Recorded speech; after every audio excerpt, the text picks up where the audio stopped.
You and a friend are looking for a place to live. You have a list of places and go to see a rental agent to check on a number of points. Listen to the conversation between your friend and the rental agent and complete the list. First, you have some time to look at questions 1 to 7.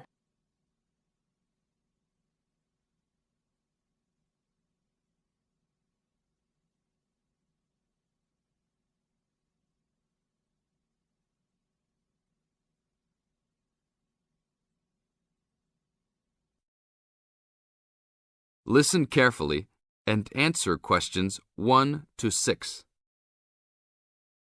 Hi, we've been looking over your listing of apartments for rent and we have a few questions about a couple of the apartments. Can you help us? Sure. Yep, this is our most recent listing. What would you like to know? Well, we were first wondering about the house on 3rd Street. We can see that it is furnished and rents for $135 a week, but can you tell us how many bedrooms it has? Let's see. In addition to the den, it has 3 bedrooms. What about the one on Route 9N? It looks like it's big with a library and a deck, but it doesn't say how much it costs or anything else about it. Oh yes, Mrs. Gaylor's apartment. That one is actually only a 10-month rental and it is going for $156 per week. It's quite a nice place. She only rents for 10 months each year because of horse racing season. Then her relatives all come to stay, so tenants have to move out. It's a little bit inconvenient, but past tenants have really enjoyed their stay there. Oh, well, we need it for a full year. I guess that one is out. How about the rental on Browen Drive? How many rooms does that one have?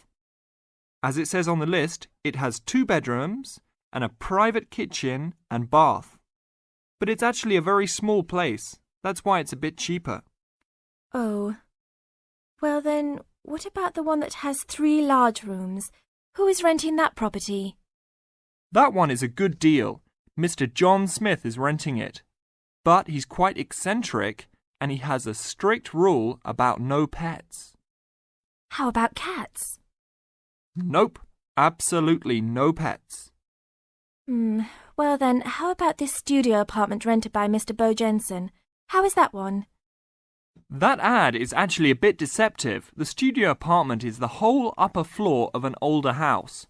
It's actually very large and, at $45 a week, quite affordable. And it's near campus. I think I'd like to check that one out. Do you have a telephone number that we can call?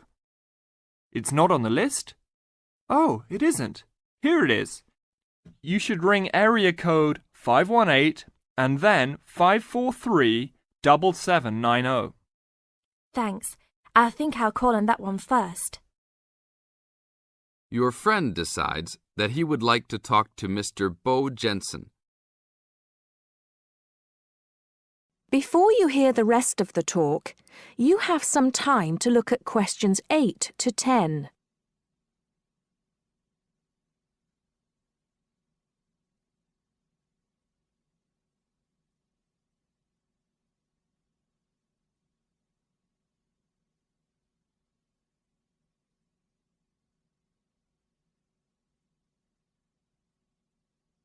Now listen and answer questions 8 to 10. Hello? 1512, Route 9. Yes, is this Mr. Jensen? Yes, it is. Can I help you? Yeah, we're studying here at university and we came across the rental information for the studio apartment that you are renting. Is it still available? Yes, of course. I actually just placed the ad and you're the first person to call. Is there anything you'd like to know about it? Yes, actually there is. As students, we are on the internet a lot, and we heard that some homes in the area have high-speed connections. What type of connection do you have there now? Oh, that's an interesting first question. But I guess I have heard that too. But we just have a phone line here. Nothing fancy. I think you can have a cable line installed, but it's just a phone line for now. Okay, well maybe we can do that. What type of heating does the apartment have? Now there's a more traditional question. We have oil heat here. It's an older house. That tends to be a little more expensive during the winter, right? Yeah, but there's nothing to do about it. It would cost too much for me to put in a gas heater. What else would you like to know about the apartment? Well, we heard it was quite big. Is it furnished? Actually, yes. I should have put that in the ad. It has an old couch and a couple chairs, a dining table, refrigerator, stove, and even a dishwasher. Does it have any beds? Yep, it has 2. That sounds great. When is the apartment available? You can have it tomorrow night if you want. I just have to clean up a couple things before you get here. Do you want to come over and see it first? No, it sounds fine to us. I actually know the street too, so I know the area. We'll take it. That is the end of part 1. You now have half a minute to check your answers.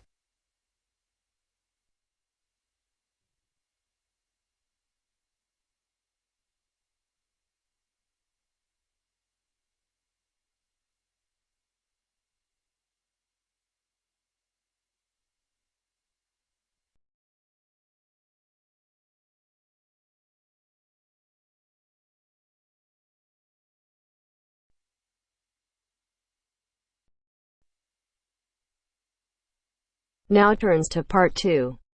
Part 2. First, you have some time to look at questions 11 to 16.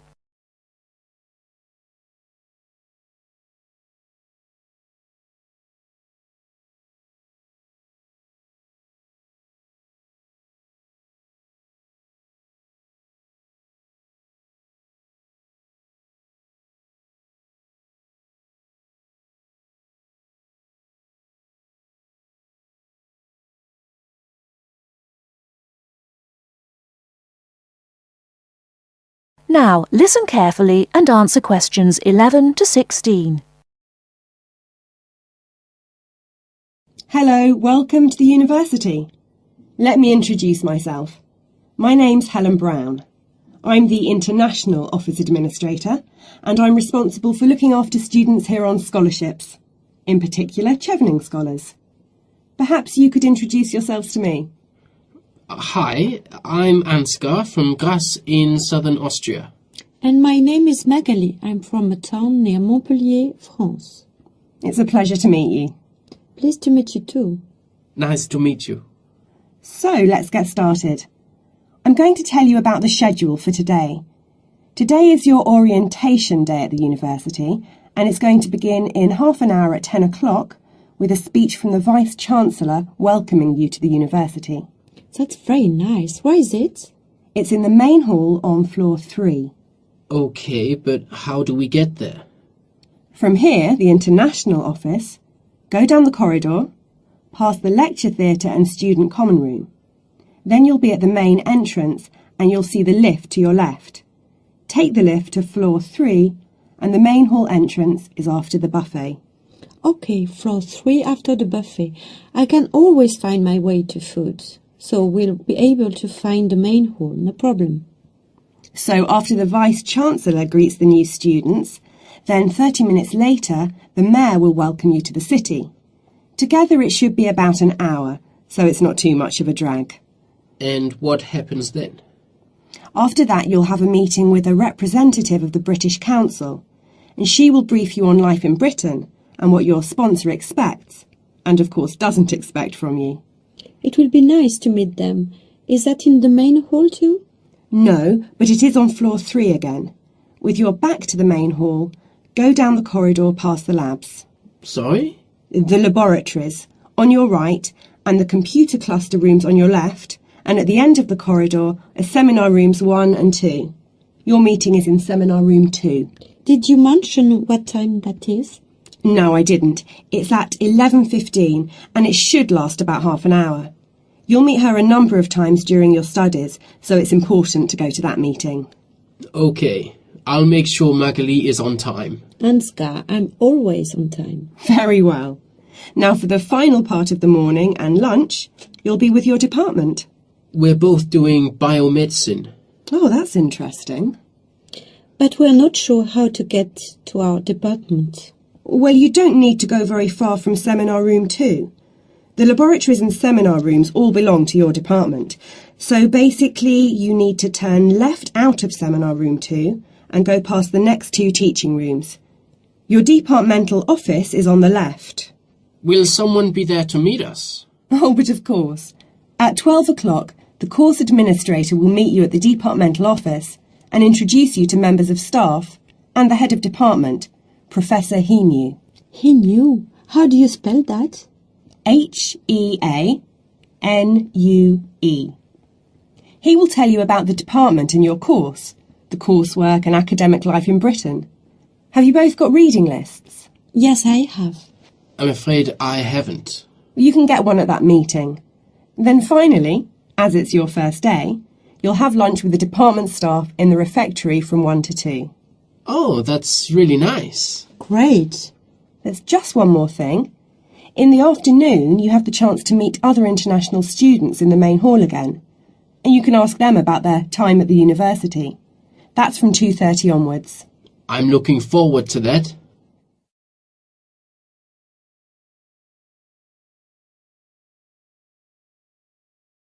Before you hear the rest of the talk, you have some time to look at questions 17 to 20.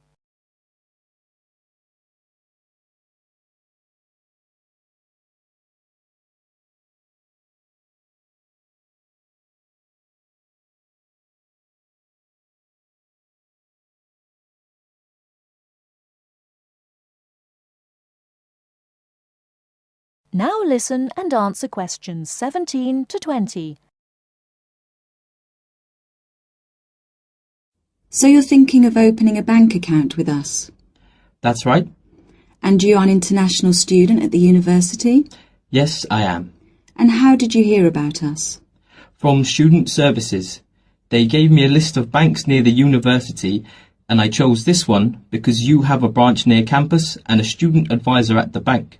Yes, I'm part of the student advice team. There are 3 of us here. Right, now I'll go over the services we offer to international students, and then we can go through a few details before we set up your account. Okay. We can offer you a current or cheque account and a savings account. Do you pay interest on the current account? We do, but not very much, about 1.5%. You get a much better interest rate on the savings account, around 4%. We also give you a free overdraft facility. I'm sorry?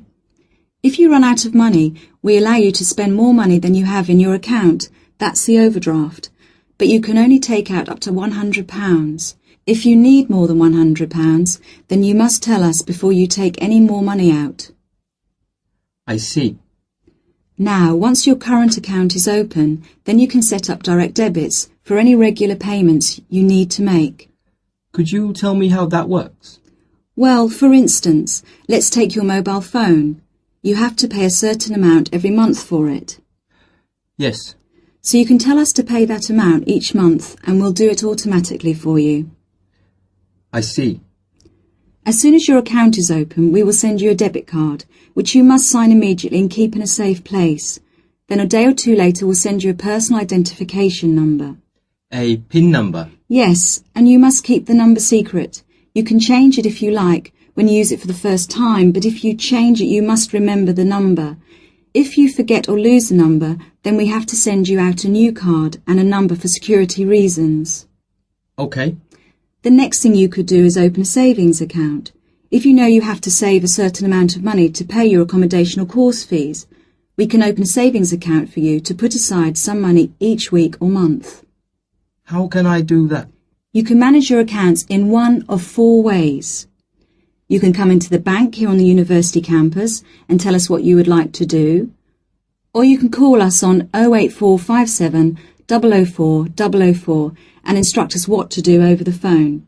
That's 24 hours a day, 7 days a week. Alternatively, you can manage your account over the internet. I see. You have to go online and register at our website at www.hsbc.co.uk/online-banking before you can use the service. Finally, if you have a digital TV, You can use TV banking by pressing Interactive on your digital TV remote control. Oh, really? I don't have a digital TV, unfortunately, but I can do the first three things. Now, do you have any insurance? What's that? For example, if you lose something or one of your possessions is stolen, we will cover the cost of it. How much does that cost? It's £24 a year, so it really is worth thinking about. I don't need to think about that. I'll take out insurance. I'll arrange that for you as soon as your account is open. Now, would you like to go ahead and open an account with us? That is the end of part 2. You now have half a minute to check your answers.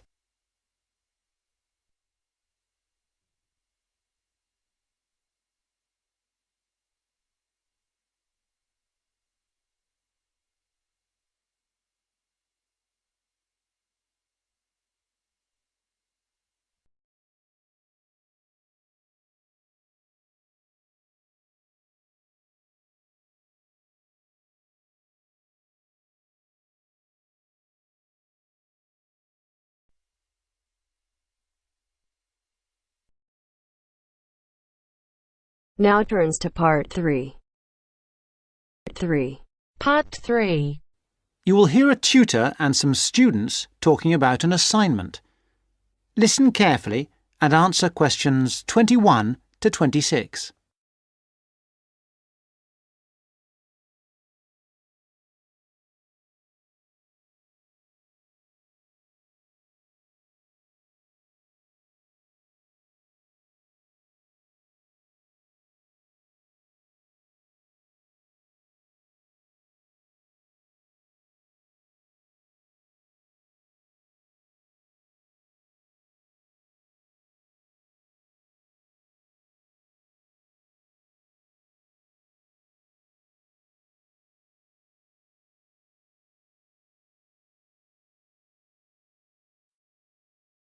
Come in. Sit down. Good to see you. Hello. Hello.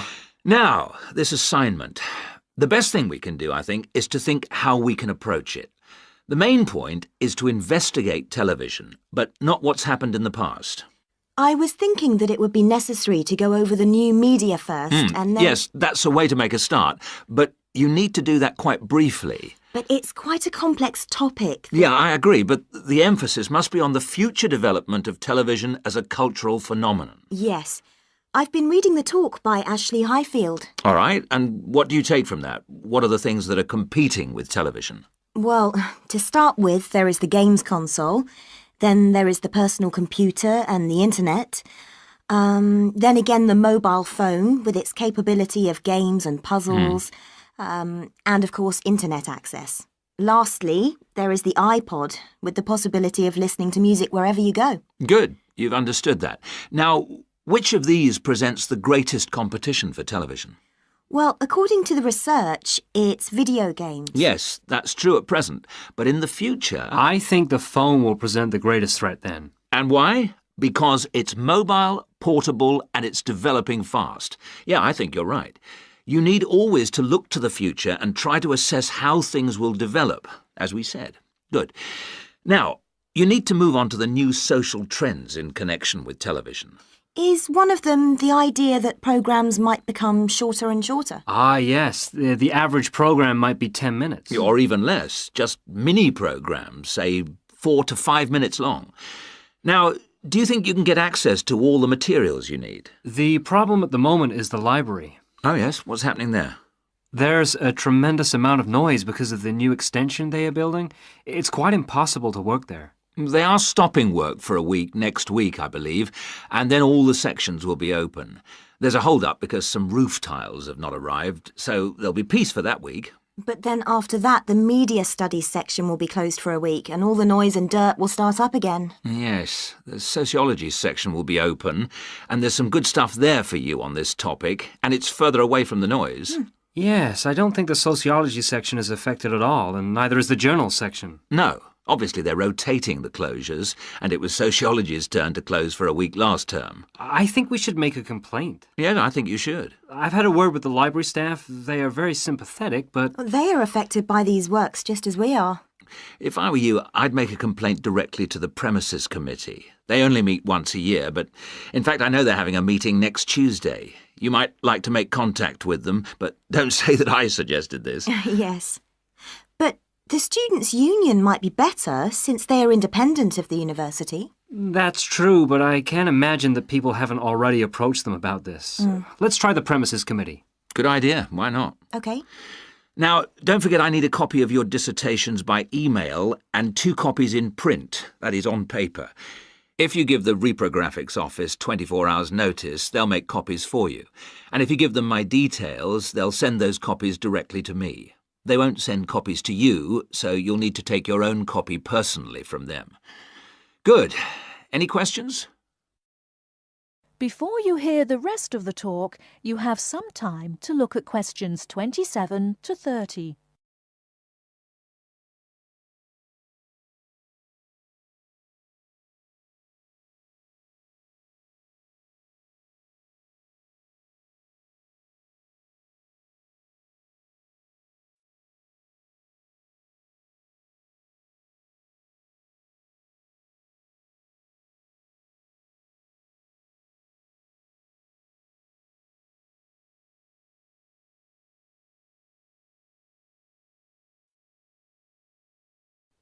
Now answer questions 27 to 30. One little thing was just that I wondered whether we should actually talk about that famous website. You know the one, YouTube. Ah, I was rather hoping you hadn't overlooked that. Good point. It's mostly homemade videos. I suppose you could say that each video is a television version of a podcast. Anything else? Yes, I've got a question, I'm afraid. I'm not completely clear about the exact meaning of culture, as we are using it in this subject. Well, Mrs. Jones is giving a lecture on culture and society in the University Theatre. It's on Wednesday at 10 a.m, and you can learn all about it there, I'm sure. Can you give us that again, please? Yes, that's Culture and Society. It's in the University Theatre. And let me just check the time. Yes, here it is. 10 a.m. on Wednesday. She'll be giving a very thorough discussion of the issues in defining what culture means. Right. That's good. The thing is, the reading list confused me a bit. One thing that occurred to me was that it might be broken down into subsections for future students. Yes, that's a fair point. I'll bear that in mind. Now, don't forget, you need to do the reading and finish the assignment by the 4th of July. Is that okay? Fine. Thank you very much.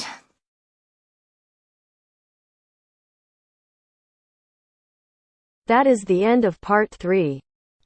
You now have half a minute to check your answers.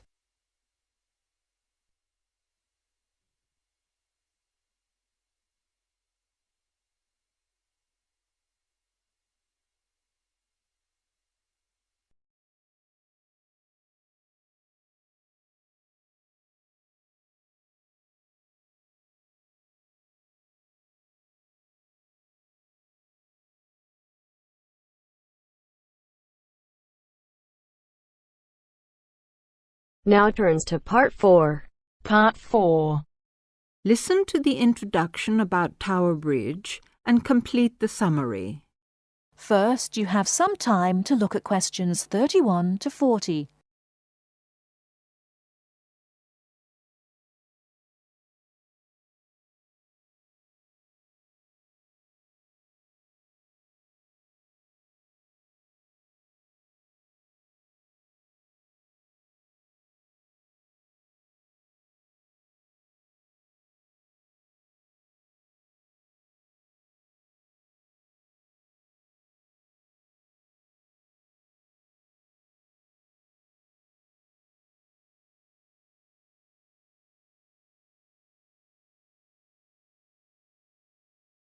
Now, listen carefully and answer questions 31 to 40. Tower Bridge is located in one of the most interesting parts of London. On either top of the tower, you can get a bird's-eye view of the wonderful scenery all round Tower Bridge. On its south side are many tall old buildings. On its north side stands the Tower of London itself. But Tower Bridge, the first bridge over the Thames, as you travel to London from the sea, is the most famous of them all. Although they look the same age, the tower is almost 1,000 years old, and Tower Bridge, which was built in the 1890s, is just over 100. Because of the tall ships up and down the Thames, it was proposed in 1850 that a bridge across the Thames near the tower was most necessary. However, the designers argued about the new bridge for about 30 years. They took so long because they had two big problems. One is that the new bridge must look like the old tower, and the other is that the bridge must not look like a modern bridge. They made it look like the old tower, so everyone was happy. Besides, the most surprising thing about Tower Bridge is that it opens in the middle, while big ships are going through to the Pool of London. If you're lucky enough to see the bridge with its two opening arms high in the air, you'll never forget it. The bridge took 8 years to build and cost £900,000, a lot of money in those days. But it was a wonderful success and became a famous tourist attraction in London on the day when the bridge was completed. 100 years ago, the Thames was once London's busiest traffic route, so that the bridge opened at least 12 times a day. Today, big ships don't go so far up the Thames. Tower Bridge opens perhaps only twice a week, but the same wonderful machinery is still in good condition. Green, yellow and red, the colourful wheels and engines look smart and new, not 100 years old. They still lift the two heavy opening arms, each 1,000 tons, leaving 70 metres for the ships to go through. And they still can open and close the bridge in 1.5 minutes. Things are changing greatly now at Tower Bridge. The horses that used to help with pulling have gone, and so have the tugs, for they're no longer necessary. The walkways from one tower to the other at the top of the bridge were closed years ago because so many people jumped off them into the Thames, which is said to open again soon. In addition, the beautiful wheels will be part of a special exhibition for the public to visit. There'll be a restaurant in one of the towers and a pub in the other. But whatever happens in its exciting future, Tower Bridge will always mean London. That is the end of part 4. You now have half a minute to check your answers.